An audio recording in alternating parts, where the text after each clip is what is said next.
imagination. Could I say this material is extraterrestrial? It doesn't look like anything that we've made here. At this moment, I would feel very much inclined to accept what was given to me as being true. I see. I respect the people I've met so far, their integrity, their willingness to work. Mr. Della Tosa in his work on photography, and Mr. Stevens, the way he has done his best to give me specimens. We have all done this for one thing, to serve and to find out what truth.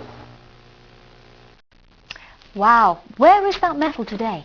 Those metal samples no longer exist. They magically disappeared from a safe at IBM. No. Yes, yes. See, this is part of the reason why generally when I talk about this case, I say, look, this is either the biggest and most impenetrable hoax or hands down the most important story in all of human history. There's nothing in the middle here. Mm-hmm. Did Billy say why they gave him a piece of metal? What the purpose? Mm-hmm. They wanted to provide a little more physical proof so that we can't take this all in. If you look at the Meier case over even the past 25 or 30 years, you realize there have been 19 documented assassination attempts on this man's life. Really? 19. I wasn't aware of that. Oh yeah, he's been dodging bullets and knives and hatchets and you name it.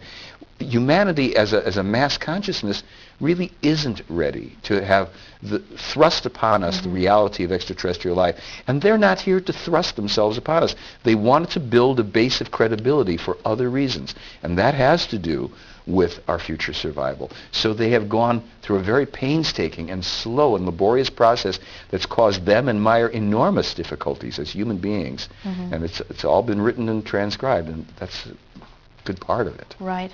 And do the U.S. government know of Billy's case? I take it that they do. Absolutely. As a matter of fact, when I spoke with Wendell a few weeks ago, he told me that some years back, Wendell Stevens, the lead investigator on this case, he was talking to a high-up in the unofficial government who told him that they'd been surveying and observing Meier for years. They couldn't penetrate the group, but they'd taken photographs of the UFOs themselves. Really? And when I saw Billy a few days ago, he verified that that was true, and he knew the Americans had been observing him.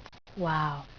Michael, I thank you for coming on the show today. We're going to have you back next week because we're going to do part 2 of the prophecies and predictions that were given to Billy. And in the meantime, if our viewers log on to your website, they can catch this book, And Still They Fly, at your website, which is theyfly.com. I've got my book, not my book, but the book and my DVD there, and we'll be able to give them this a lot of information.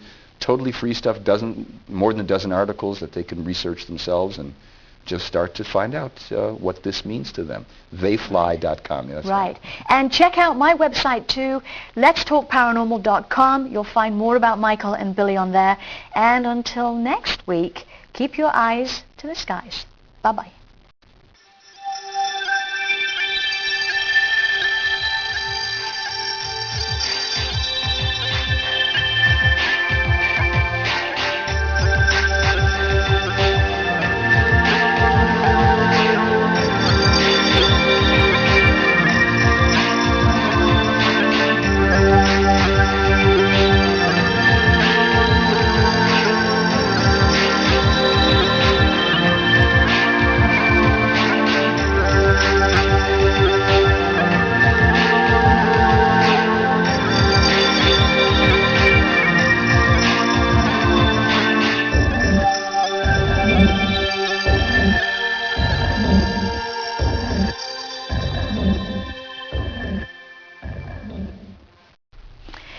So how have these contacts changed Billy, Michael? Well, it's a hard thing to say because let's remember he started his contacts when he was 5 years old. But in terms of what he's written about it, it produced stresses for him with other people in his life, with the people at school and all this, because he couldn't tell the kids, and he became more introverted in certain ways.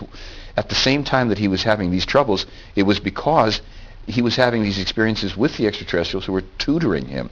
And by the time he was 7 years old, he was told he had the thinking capacity of a 35-year-old man. Really? When they presented themselves to him, did they say they were extraterrestrials? How did they... The way it actually all Put it began out? was his father and he had been outside, and they noticed a strange-looking object go, flying through the skies, a silvery disc. He asks his father what it is. His father says, "I don't know. I think it's a weapon from Hitler." This is 1942. And that was forgotten about, sort of, by the father, but not by Billy. Then shortly thereafter, Billy felt, he was outside playing, and he felt drawn to go into the woods. He was getting a sense inside his head that he heard somebody talking to him. This is kind of compressing the story a bit. He went into the woods, and there was a man, an old man, standing in what looked like a diver's suit to Billy, deep-sea diver, in front of a pear-shaped craft. Right. And it began his contacts with this man named Svath. And Svath was his first extraterrestrial teacher. He could not talk to anybody about it except to the parish priest, of Mr. Rudolph, or Father Rudolph Zimmerman. And it was this man who supported Billy enormously. Which is this man here. That's right. On the front of the book. This is the priest. That's right. I picked up the book. It's in German. I just picked it up in Switzerland. And there's a picture of Billy as a child and Billy as an older man. Right. And there were a couple other people that Billy was able to confide in, but it was a very small number.